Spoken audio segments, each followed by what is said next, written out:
In the mid-year of 1176, while Saladin was battling against his Zengid rivals close to Aleppo, Baldwin IV of Jerusalem grew up and accepted full power as Lord. His most memorable go-about as a free ruler was to decline to endorse his official ceasefire with Saladin. Rather, the youthful ruler accumulated his military and went after Saladin's properties around Damascus. By this, the youthful lord uncovered his perspectives. He would have rather not permitted Saladin to keep on acquiring in power and become a consistently more noteworthy danger to the realm of Jerusalem. He needed to take the battle to the foe. Applause, music. To assist with executing his strategy, Baldwin designated as seneschal his uncle Jocelyn of Cartney, an able canny man who was totally faithful. The youthful ruler Baldwin's new government promptly checked Saladin's desires.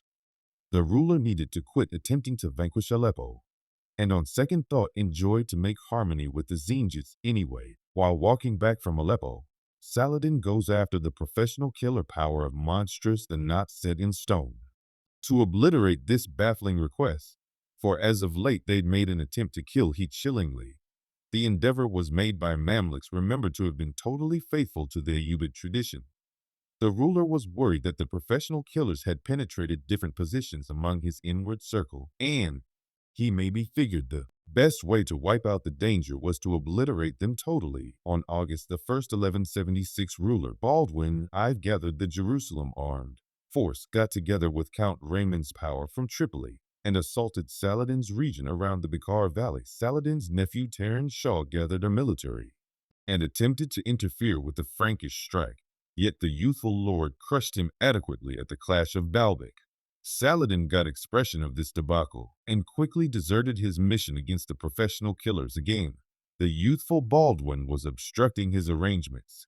These two summer crusades, including a war zone triumph against the Ayyubids, added up to Baldwin IV's most memorable encounters at war. Unquestionably, the Lord depended on the information on his veteran commandants. Yet it was a great presentation for the teen ruler. Baldwin wouldn't permit his illness to restrain him taking the field with his men, and driving from the seat a sword in his grip and an iron cap on his head. In the meantime, starvation in Syria constrained Saladin to resign with his military to Egypt. Baldwin made a move to hit a coalition with the Byzantine ruler. The understanding laid out Manuel as the general defender of Eastern Christian world, making him master of the crusader states. Music. Saladin observed this multitude of improvements. Cautiously, he developed a naval force and started to fortify the protections of his main urban communities in Egypt. In the spring of 1177, Lord Baldwin made Raynald of Chatillon his fourth most prominent vassal by conceding him the hand of Stephanie of Miliaris to the boondocks domains of Transjordan, including the extraordinary desert palace of Karag. From here, Raynald could hassle Saladin's inventory lines among Damascus and Egypt. Saladin's correspondence from this time is loaded up with grievances of his hardships in moving men. Arrangements among Syria and Egypt. Raynald was obviously a man trusted by Baldwin. Like Baldwin, Raynald comprehended that the way to lessening Ayyubid power was to disturb Saladin's capacity to get both Egypt and Syria, all the while assuming Saladin were permitted to keep on extending his Syrian power, particularly by catching Aleppo. Jerusalem would go under extraordinary danger. Consequently, Raynald from his palace of Carrick turned into a persistent issue for Saladin. William of Tyre detested Raynald, yet depicted him as a man of demonstrated unwaveringness and uncommon endurance of character. Then in August of 1177, Count Philip of Flanders, perhaps of the most influential man in Christian world, showed up with his military at Arca. Like numerous Westerners, Philip came as a crusader and as an explorer. He expected to visit the blessed hallowed places and to join the Knights of the Crusader states in a mission against the Muslims, the occupants of the Crusader realm. Invited Philip's appearance. Lord Baldwin specifically saw Philip's visit as a gift from heaven. As of late, Baldwin's disease had deteriorated. The Count of Flanders seemed like the answer for the ruler's preliminaries. Baldwin offered the Count his very realm, mentioning that Philip assumed the weight of the crown and the guard of Jerusalem. Philip declined, reporting that his visit would be brief and that he should, before long revisitation of Flanders, Baldwin thusly asked that the include went along with him. In attacking Saladin's power focus of Egypt, Philip denied this too, wanting rather to help Bohemond of Antioch on the Syrian front. Frustrated, Lord Baldwin by and by attempted to support the Count's endeavors, and built up Philip's military with 100 knights and 2,000 infantry. It probably been hard for the youthful pariah ruler. When the incredible Count of Flanders walked north, Count Philip joined Raymond III of Tripoli and Bohemond III of Antioch for an attack on the Syrian post of Harim from Egypt.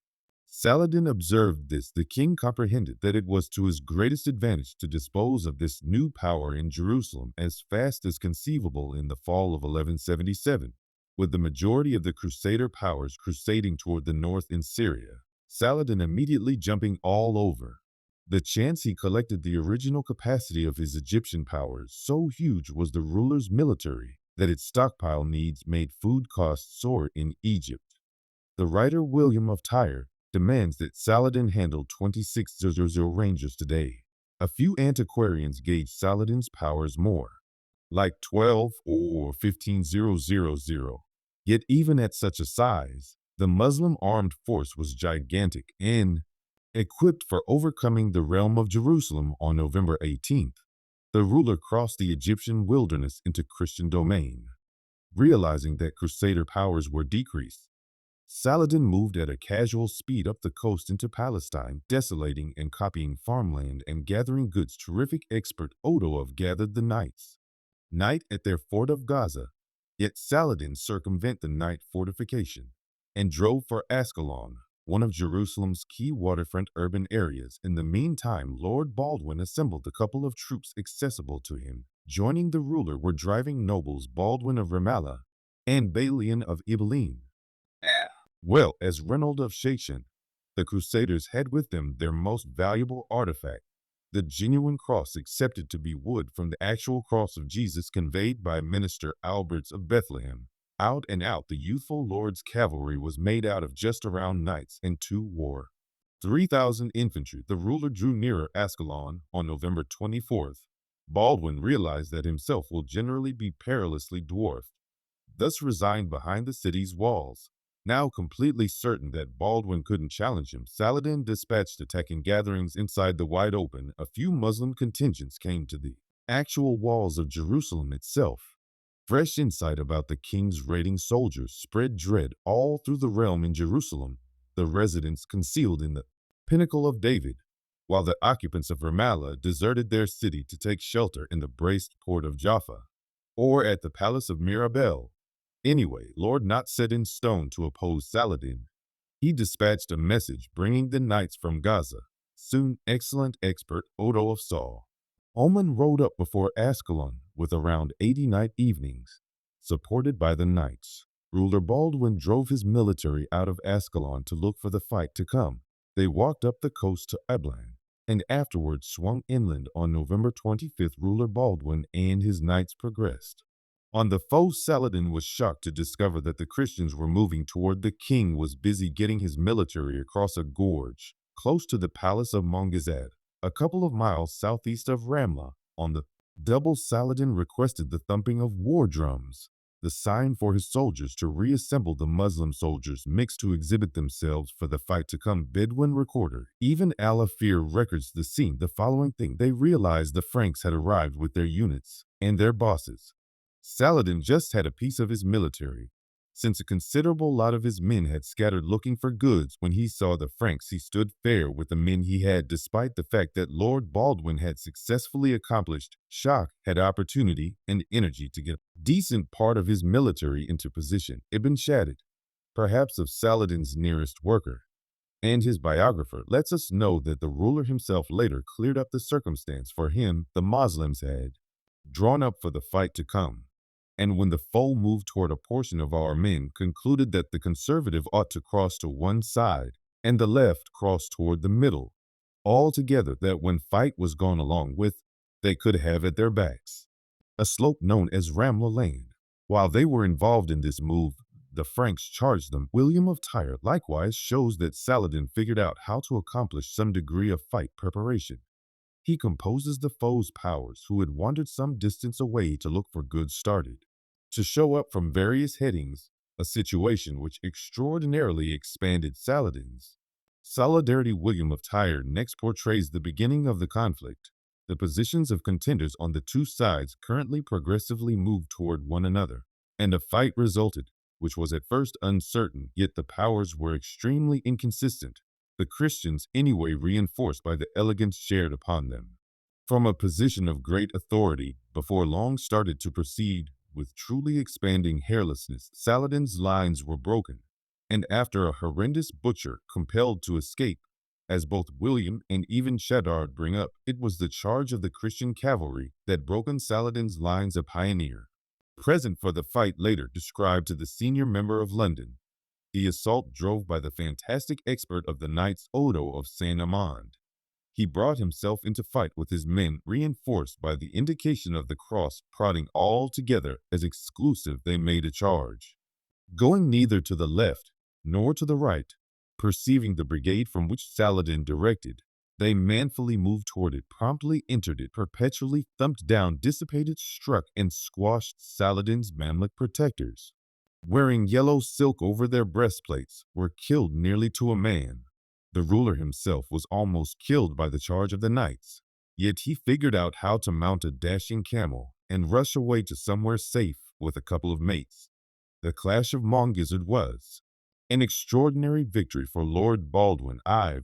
The Crusaders pursued down the escaping foe, killing them the entire way to a close-by bog. The pursuit endured into the night. Crusaders chased down the remainders of Saladin's military for a significant distance. William of Tyre composes that the ruler returned to Ascalon, where he anticipated the arrival of his powers, who had sought after the criminals by various streets in no less than 4 days.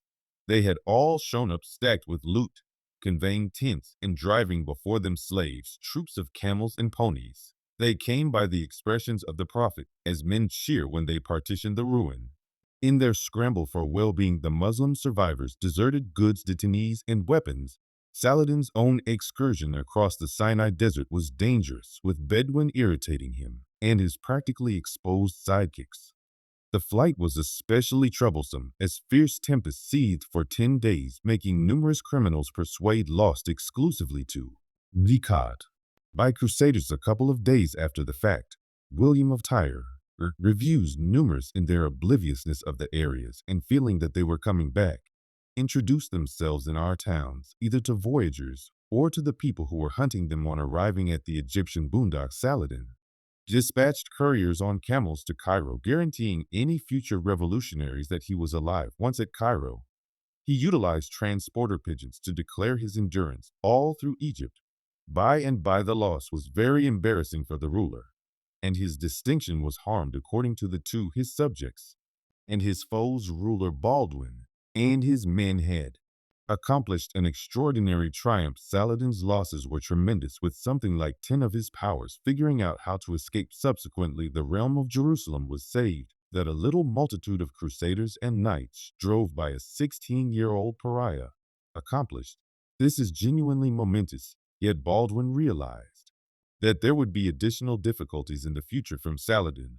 The ruler had lost his military, yet his huge assets in Egypt and Damascus would permit him to revamp rapidly. To set up, the Lord started in October of 1178 to fabricate another palace at Jacob's Falls, in the Jordan stream between Lake Howell and the Ocean of Galilee. In this venture, Baldwin teamed up with the Knights Knight, who previously held a significant palace at Safar and were frequently accused of monitoring weak wilderness positions. For quite a while, Jacob's Passage had been left unfortified, yet with Saladin in charge of Damascus, and the Crusaders unfit to recuperate Barney, as Baldwin accepted that the site must be safeguarded.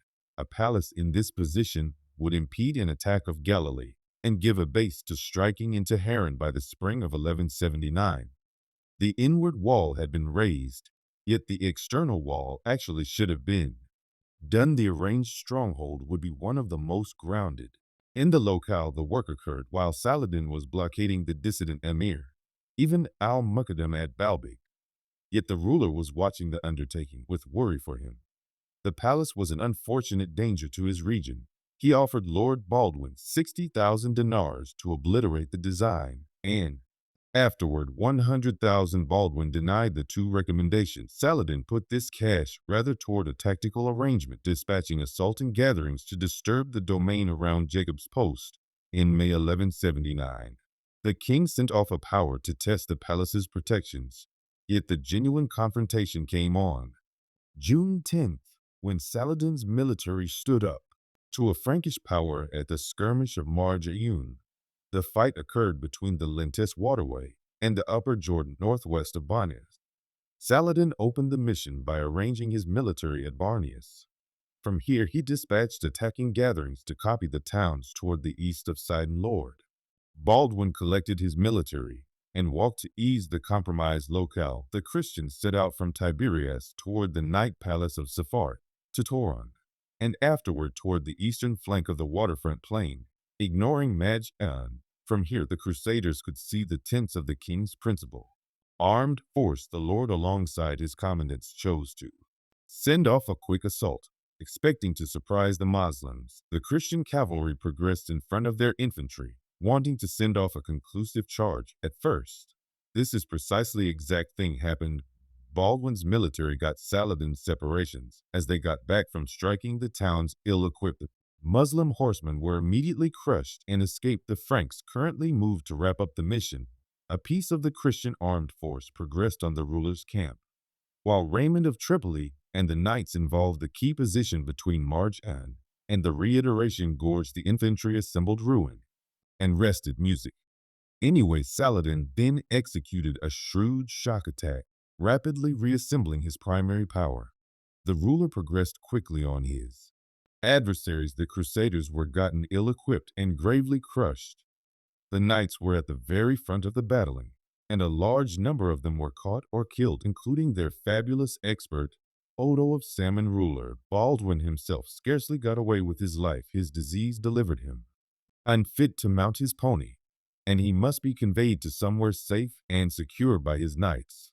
Large numbers of the crusaders took shelter at the palace of Beaufort. By the by, Christian misfortunes were impressive. It was a marvelous triumph for Saladin and a serious converse for the untouchable ruler. The king had the option to recharge his money vaults by emancipating his Frankish detainees for sacks of gold. Yet when Saladin offered a payment arrangement to the knight, excellent expert Odo addressed bluntly, "A knight's just payoff is his knife." Saladin sent the resistant knight to end his days in a Damascus jail on August 24th. Saladin jump-started a full-scale attack on the palace at Jacob's Portage. In the span of 5 days, he'd taken it. His men butchered a considerable lot of those they tracked down inside, whether warriors or non-soldiers. The survivors they shipped off the slave markets. When it was all around, a burning hot ruin lay at the site of ruler Baldwin's magnificent palace.